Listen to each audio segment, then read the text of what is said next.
planning to become a DHS tester, then you must master ANDI. What if I told you you could test your website's accessibility faster than you can make a cup of tea?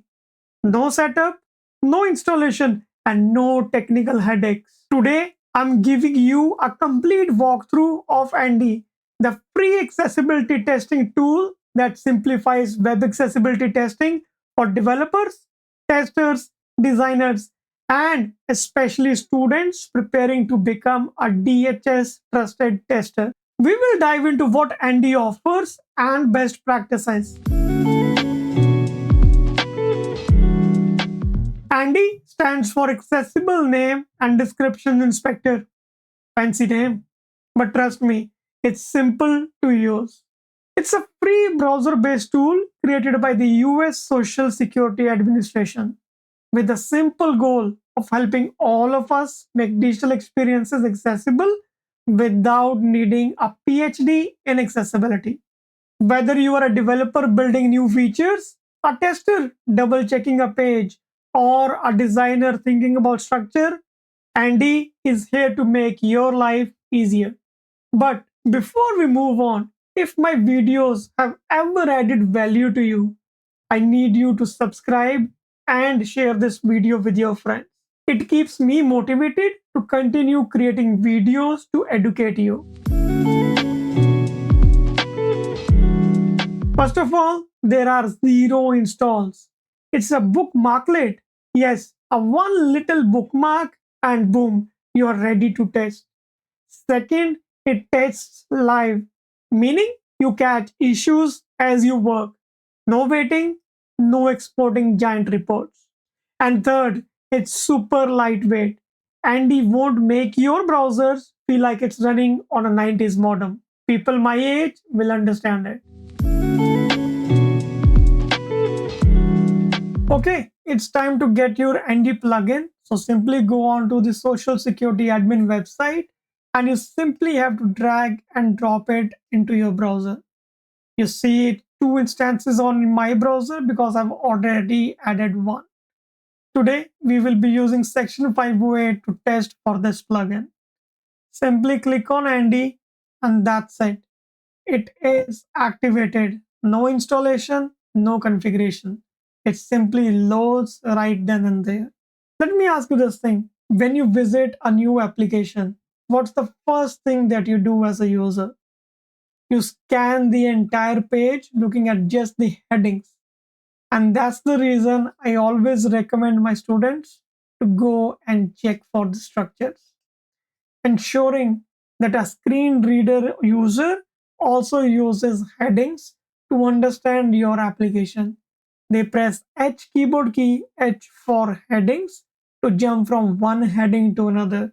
And this should be your starting point. Before covering the structures, let's understand the structure of the ANDI itself. So, ANDI provides a drop-down to choose from which element you want to focus on. You have focusable elements, graphics or images, links or buttons, structures, color contrast, and hidden content. We will go through each of these in our demo today.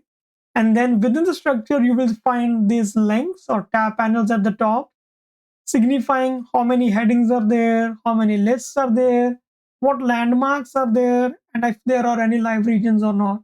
What is the reading order? Comment if you know what's the difference between reading order and the tabbing order. It provides the previous and the next button to jump from one element to another that you have selected. And it provides an expandable section to view the entire list at the first go. Let's begin by pressing the next button. It takes us from one heading to another.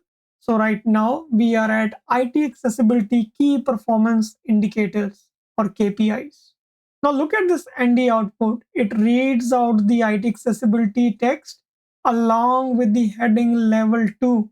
If you have ever tested using a screen reader like NVDA or JAWS, it announces the heading level in the end. And same thing is being output by ANDI here. So now you see how powerful ANDI is. Now let's press next again. It's taking from one heading to another. And if I have to come back here on the right side and if I press on plus to view all the heading list, it highlights it, and you can see the change in the ANDI output. And if I click any one of those, it should take me to the heading of that section. So let's see what 13 lists do we have on this page. I selected a list. I'm going to press the right arrow key. It says policies and management. This should be part of the list as part of the menu items. Let's tab through or click through. It's outputting the accessible name, testing primary navigation. If I press enter key again, it's taking us to the blogs and updates, which are also quoted as a list. And similarly, it's highlighting the other list on this page. Let's look at the 8 landmarks that it identified. I'm going to use the previous or next buttons.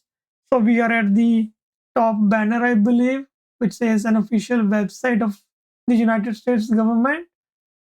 If I press tab again, it's taking us to the main section, which is header, which is equivalent to role banner. They have used both.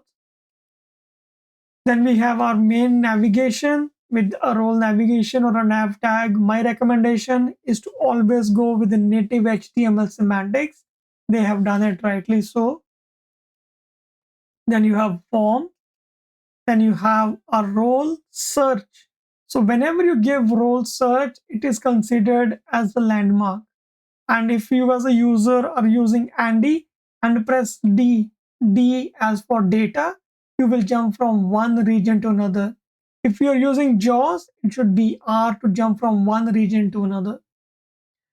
Because we don't have any live regions, it will not highlight anything. It says no live regions. Let's look at the reading order. Looking at the reading order, I believe this is something that they could have done better. Reading order should match the visual order as well. So it should have started from here's how you know, then going on to the logo, then going on to the blogs and updates, my agency 508 about us to the search, and then going on to the main menu. But they might have their own logic behind this, so that's why you see a different reading order here. But that would be my recommendation, to follow the visual order for the reading order as well. With that, let's go on to the color contrast. Here, again, it says discover the color contrast for elements containing text. And if I press right arrow key, which is next button, it gives us the contrast ratio of skip to main content. And it provides what is the minimum requirement for text. It is giving you all the information that you need to test for the color contrast.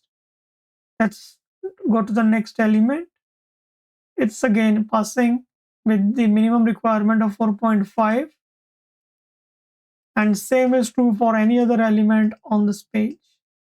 The one thing which is having issue and that is being flagged is called manual tests needed. So you need to review it manually.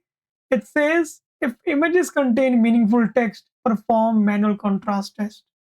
I believe this is coming from the GSA logo image that is being used.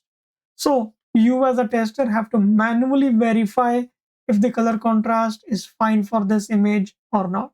The another interesting thing to test out is the grayscale. If you want to test your application, how it will look for a person with color blindness. So this is how you can identify whether the elements are actionable or not, and if they are distinguishable or not. So always test at least once for a grayscale. Next, let's go on to the hidden content. Hidden content is something that you are hiding from a visual user or a screen reader user. The best examples would be expandable and collapsible sections. So we have here's how you know. If I click on it, you will see the section being expanded. And this is something which should be exposed by ANDI plugin. I'm going to close it. I'm going to click on reveal all, and boom, it highlights everything.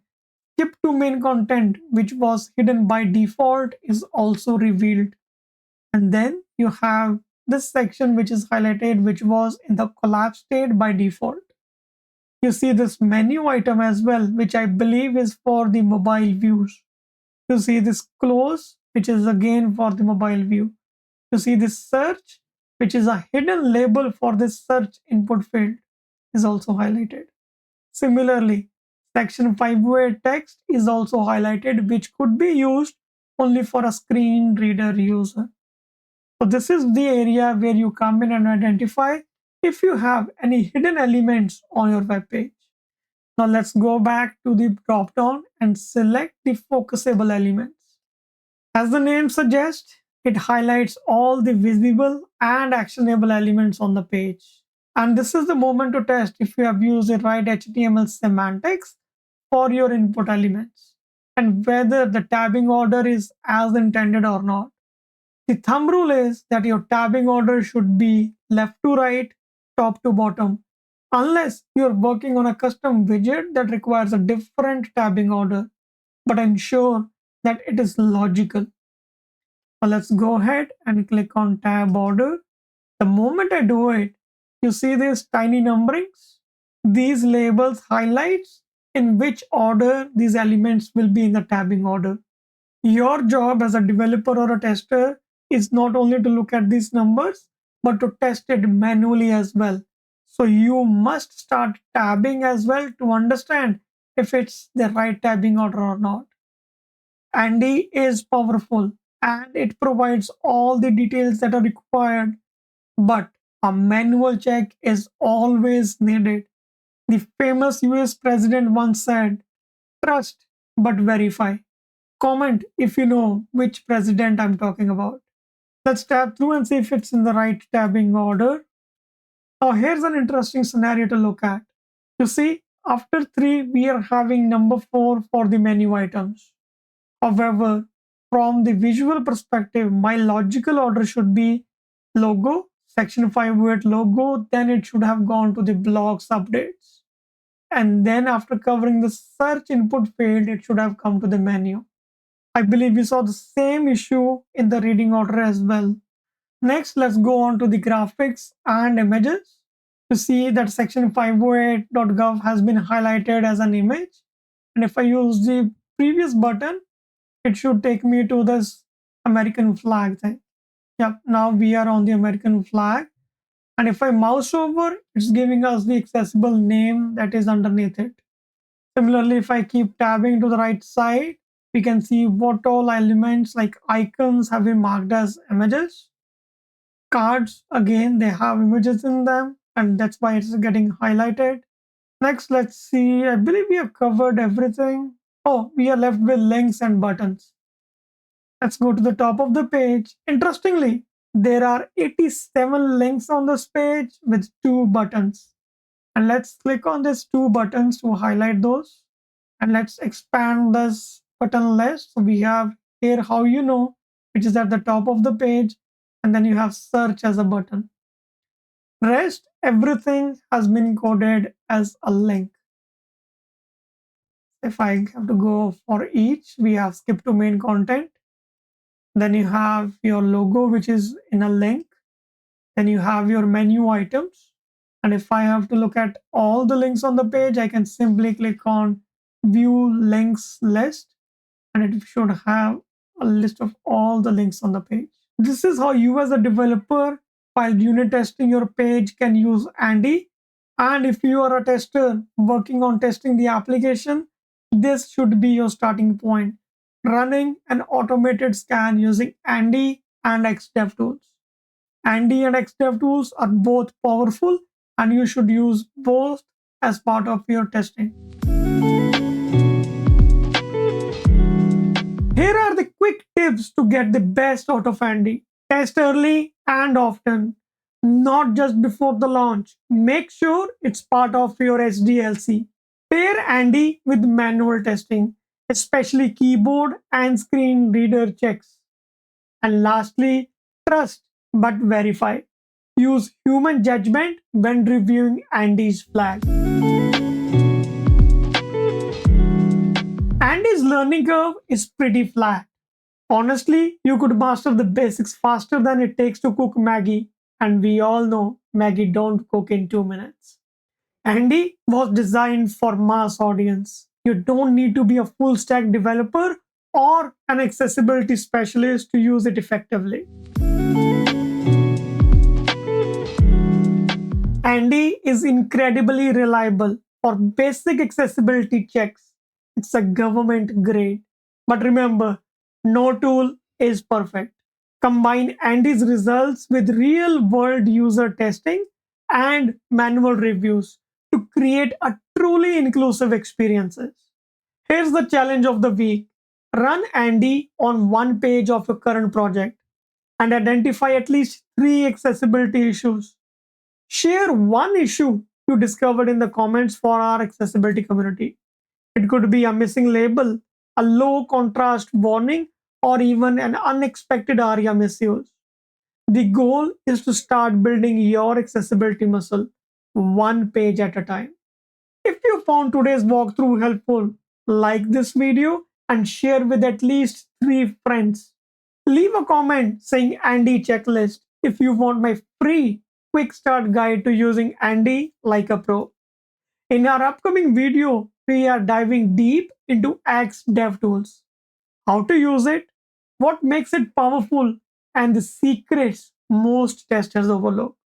Hit that subscribe button now so you are the first one to know when it drops. This is Param Singh signing off.